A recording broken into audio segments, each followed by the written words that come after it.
Timberland recently sat down with Victor Oladipo and the Inner Courts podcast. Victor Oladipo.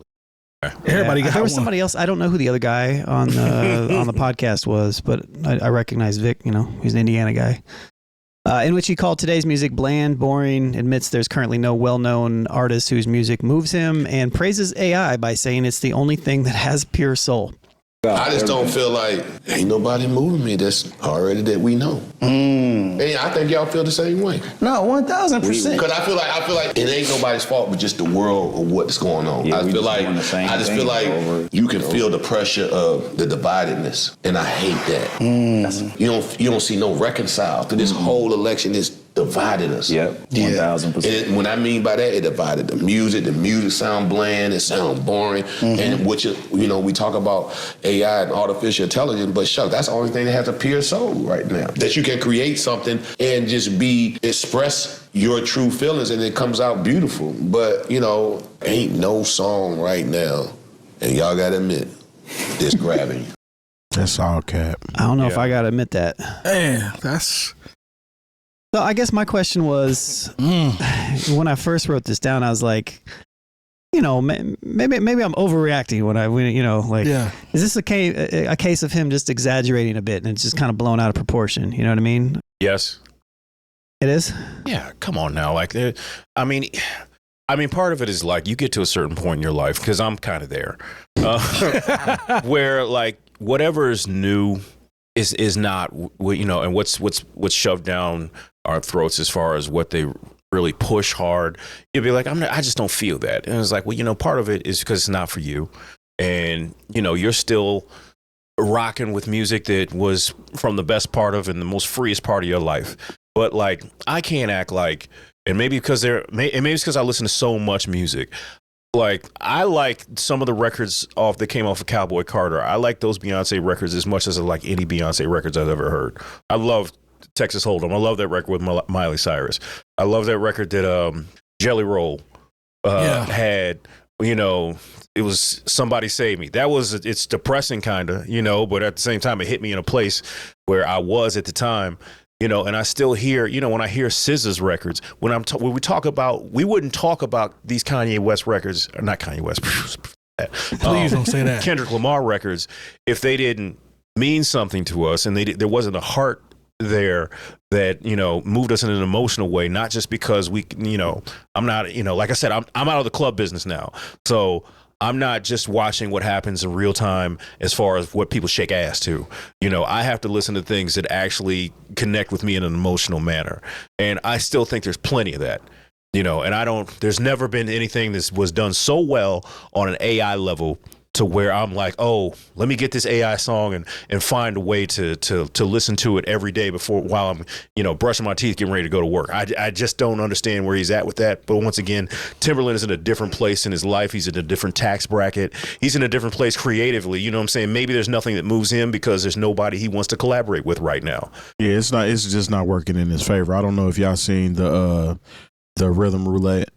Oh yeah, when he picked his joints, I reacted to that. And they were terrible. The beats he made, I mean, I ain't gonna say terrible. They weren't good. They weren't Timberland-esque beats. They were terrible. I feel like for what we were expecting. Yeah, I feel like Timberland is not the same Timberland that he created back in the day, and he's not able to create that same Timberland without using AI. I don't know if y'all watched his content.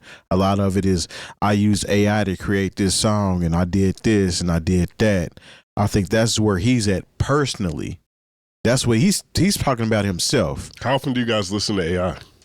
Not very often. Never. Sometimes I don't even know if I'm listening to it. I went to sites and I've made AI records, like typed them out so I could sample them and stuff like that.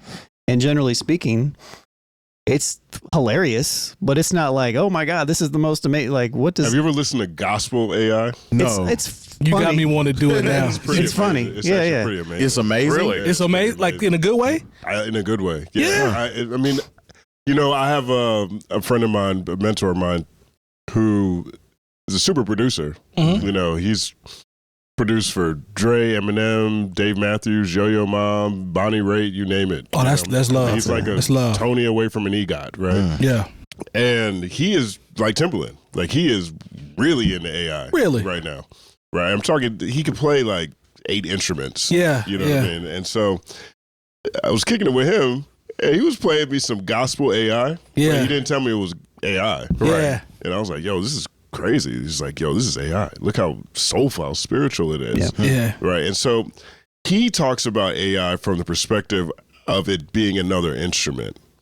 And that helped shape my lens around AI. I think about AI as like, oh, let me make a fake Drake song.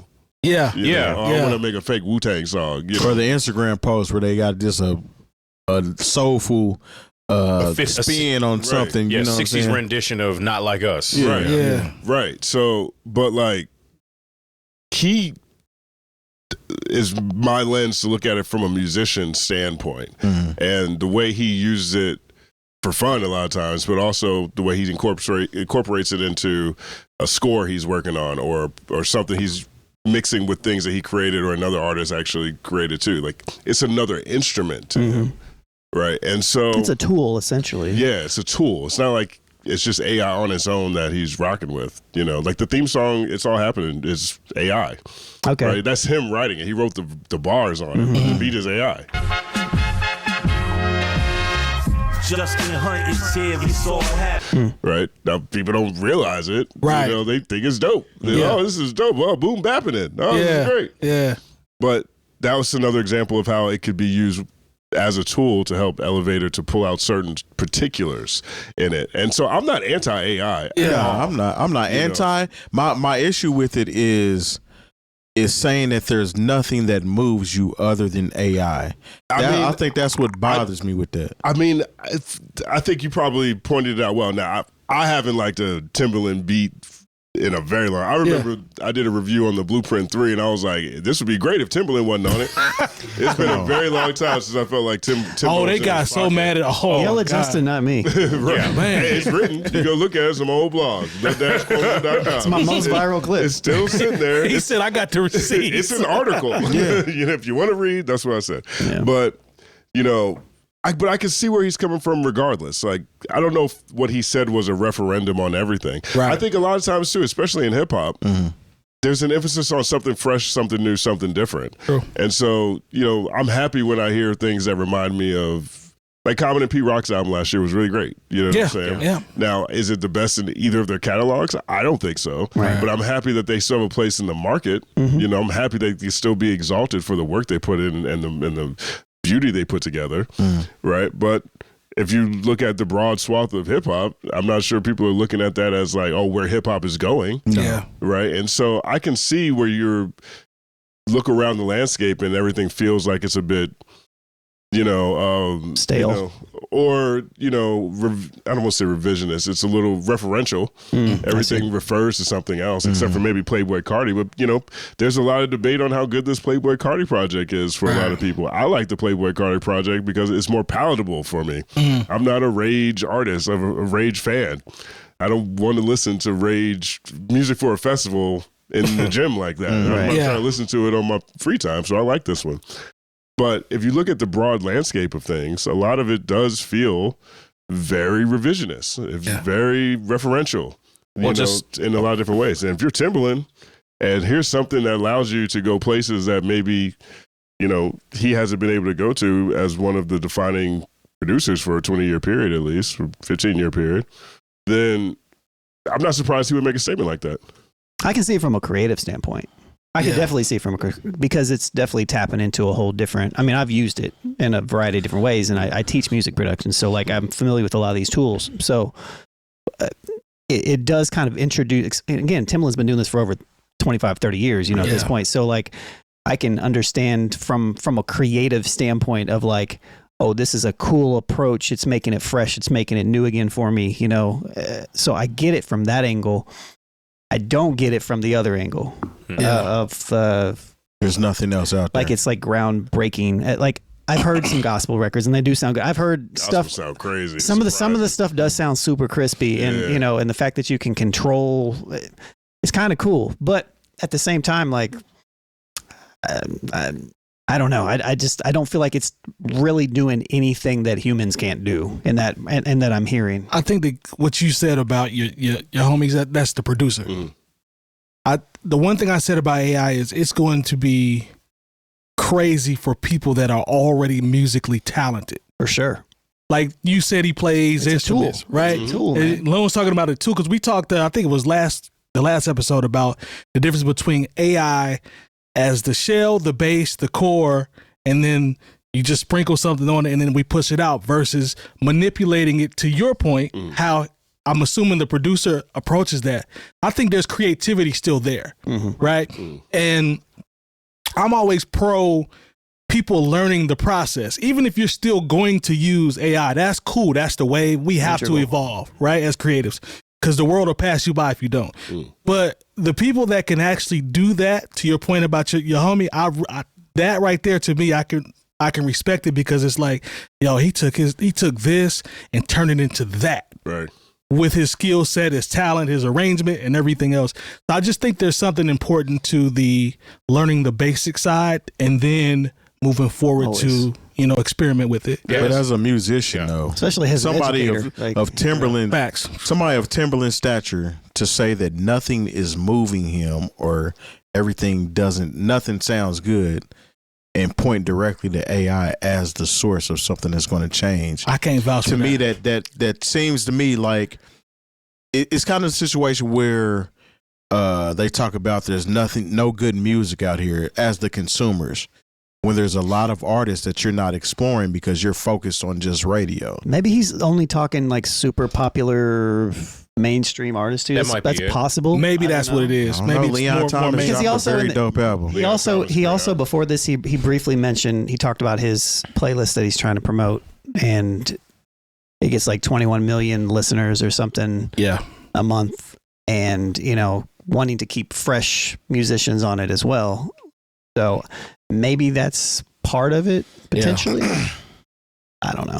That's a very big statement. No, man. I mean, but they're not AI artists. Yeah, I mean, statement. what you guys all said is tools. Like, I think that, just like sampling is a tool. Yeah. Just like, Serato is a tool compared to, like, there is an evolution of things that you use as tools as creatives. But I think just bringing it back, maybe he's just in a headspace or wherever he is culturally or just creatively. You're not going down, digging deep into, I use title and seeing like the discovery and like, okay. But I think he is, though. Is he just saying, I don't hear any creativity or anything that moves me? I think that's the interesting thing about Timbaland too, because he live streams all the time, and he's always listening to new music from new artists all the time and everything. So if I was to give him any bail on this, I'd say he's probably just referring to like what's popular. That would just that would. Maybe he just feels that way. It's possible. This is called the New Old Heads podcast. For sure. We all know people who, to your point, will say stuff like, "There's no good music out here." 100%. That's fair. We know that is like a prevailing thing a lot of times. 100%. Generations as the generations roll forward. Maybe he just feels that way. Yeah, it's possible. And maybe there is some semblance of things that just move him personally. Yeah. And he's got a lot of range and reps. He's worked with everybody ever, pretty much. Yeah, at one point in time. So it's crazy that you say that, because there's a story that Ill Mind told when he got a chance to finally play beats for Dr. Dre. He said he was excited. He goes in, he's nodding his head. Story. Yeah. And Dre was like, "Yeah, heard it before. Right. Yeah. Heard that before." Right. And I have to think about that, because Timberland has heard a lot of music, man. Right. That's so true. And you also have to think about who Ill Mind is. Like he's super versatile. Yeah. So when he told me that, I sat up in my chair like, damn, he said he'd heard stuff like that from that guy. Yeah. So on one hand, I can see, maybe to your point, maybe he just does, but I just think that's a broad statement to say, the soul and everything else is strictly allotted to AI. I don't know, man. That's tough, man. I mean, that's tough. Because it's almost like he's calling out these artists. It's like, man, these computers are about to take y'all's job. Right. And It's possible. What I mean? Are. Oh, it's definitely a wave. It's not going anywhere. They can It's only take gonna everybody's increase job. the They can take everybody's job. That's real. That's real. That's real. I still ain't going though. I can't subscribe to all this AI and who was Will Smith fighting? Remember the robot? iRobot. iRobot. Yeah. I'm cool on society just turning all the way over to that shit. It's here. I don't know. It's I don't know already- if we have a choice on whether Yeah, we're cool with we it. still teaching robots how to do stuff. I was like, stop teaching robots. It's only how to gonna do be- some shit like I need that. it needs to be like Cyberpunk. Like I need some mechanical arms Yeah. or something. I don't want Defend to take that myself. red pill then. So Man, and it's only going to advance and get better. No, The it definitely- capabilities are going to expand. It's going to be, I don't know, man. No, don't get me wrong. I'm with AI being a tool to help aid and assist, but like as far as just being the one thing that people use for music, Man. like that kind of the conversation we had where the guy was talking about people are bored with making music, so we Yeah. just need to use AI to make the music. Yeah. I'm just not going for that, man. I can't vouch for that either. Yeah. Hey man, can we get AI to start working on cancer and Alzheimer's disease instead of making fake Drake songs? Man. He's doing that too. See? AI multitask. I need AI to pay taxes. You know what I mean? Yeah, I can't wait till they start doing that. Right. Yeah, that's not Yeah. gonna happen. Nope. There be too many jobs lost. Man. Hey, they get rid of people at the IRS anyway. What about the people at H&R Block? Man, they gone. Yeah, they tax. out of there. They out of there. Yeah, That's they the outta reason there. why we have to pay tax the way we do now. Yeah. We've been lobbied. The government should just send you a bill. Yeah, I this shouldn't is have what to you go owe. to this company to see on, if it man. lines up. Yeah. That's They all can't- because of these companies. They can't wait to be like, hey, man, got all your W-2s together and be $175. Right. Turbo. Yeah, I left. TurboTax. I left TurboTax last year for the first time because of that. I do use Free Tax USA. Right. If that's still And it up, was they great. might- I think they might take that down this year. Oh dang! Yeah, Well, that's too much like right to be able to just go in there for at minimal and file cost and it. file your We're in a taxes. Confederate environment now, fellas. The Confederates came back through the courts. Facts. They rose again. well, South on that note, rise again. on that note,